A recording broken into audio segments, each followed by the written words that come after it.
Hello, I'm Linda from paperboutique.blogspot.com. Today I'm demonstrating how to make your own blending solution for alcohol inks. I was in the process of making some backgrounds using my alcohol ink and ran out of blending solution. So I thought I'd give it a try and make my own, and it actually worked well. The good news is it's less expensive than the original brand of blending solution, and I find it works well.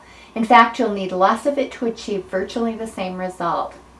Here's a background that I made using the original blending solution. I used the Stream alcohol ink, and then I used the gold mixative.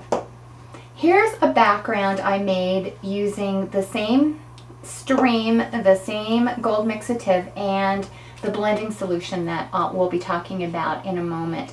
You really cannot tell them apart. This one has a little bit more gold in it, but aside from that, the blending works very, very well.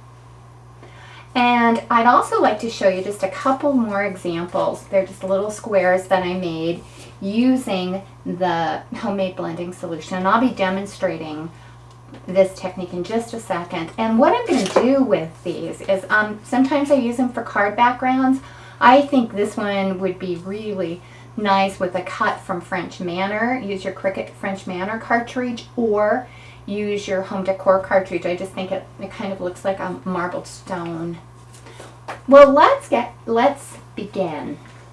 Here are some of the things that you're going to need for doing this project. And I'm going to put them on right now. I always use disposable gloves when I'm working with alcohol inks.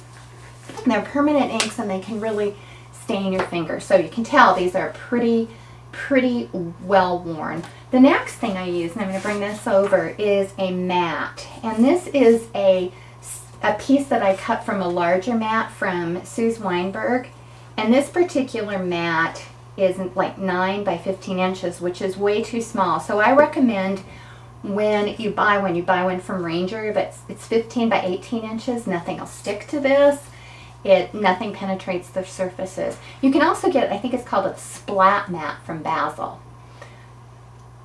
Make sure when you're making this project that you're working in a well-ventilated room, totally away from any heat source. I always have my window open when I'm doing this. I also purchased a bottle from a cake supply house for making my solution.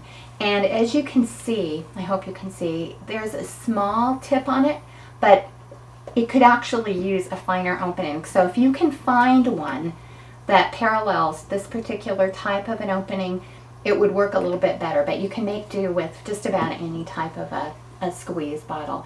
Do not use a spray or mist bottle, because what we're going to be using is rubbing alcohol, and it's very flammable, and you do not want to inhale any of the spray. So what I did is I took this container, it's so simple, took this container and I put in, maybe about an inch or 2 inch, well no, about an inch of ethyl rubbing alcohol. Now when you're out looking for rubbing alcohol, there's a large variety percent ethyl alcohol by volume. I've used the 70%, this one came from Osco at Albertsons, but you know, feel free to try. I think you can find some that are 91%. I'm not sure what is going to happen with that, but go ahead and try. We're about to have a thunderstorm here in Helena, Montana, so the noise you hear in the background is thunder. Well, let's go ahead and I'll show you how easy it is to use this. First of all, I have my blender tool, and I'm going to just open the Stream, and for this I'm going to open, I think let's do the butterscotch. And what you do is you just put a couple, you just hold it down for like 1-2 quick seconds, or count to 1-2. I'm hoping you can see that. And then I just put a little bit more of the blue there. And I do a little bit different technique. I kind of swirl mine. I just like the looks of swirl.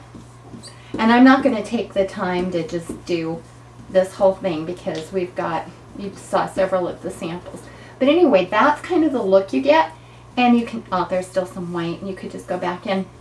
And what you do to blend the colors is you'll just open this and put just a very, very small dot and I have a black cat, as you can tell. Every once in a while we'll see a black cat hair, and then you can, Tim Holtz taps it. I kind of like the swirl technique, and that will just blend all of the inks together. And this will take a while to dry, and you can tell you need to have a little bit more coverage. But when it dries, it's going to look, this one will have a little more blue. It's going to look just like these. And when you take more time, you can add more ink. You know, we didn't get 100% coverage with the white, but it blends beautifully, and you will not be able to tell the difference. If you're interested in more techniques and ideas using alcohol inks, I just wanted to show you how to make that blending solution. Jennifer McGuire and Two Peas in a Bucket produced a 9-week online class called Thinking Inking, and I've watched the entire series and love it. But as part of the 9-week series, she did a series of 4 videos on alcohol inks. So if you're interested in doing more techniques with them, check out my blog. I'll have links at www.paperboutique.blogspot.com. And I want to show you another use for the blending solution.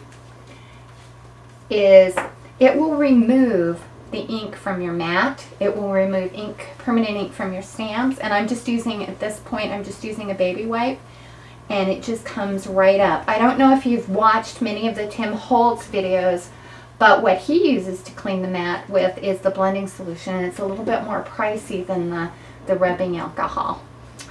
So I would like to, I'll bring these back in so you can see them again. I would like to thank you for watching today, and please check out my blog at www.paperboutique.blogspot.com for more videos and project ideas. Bye-bye.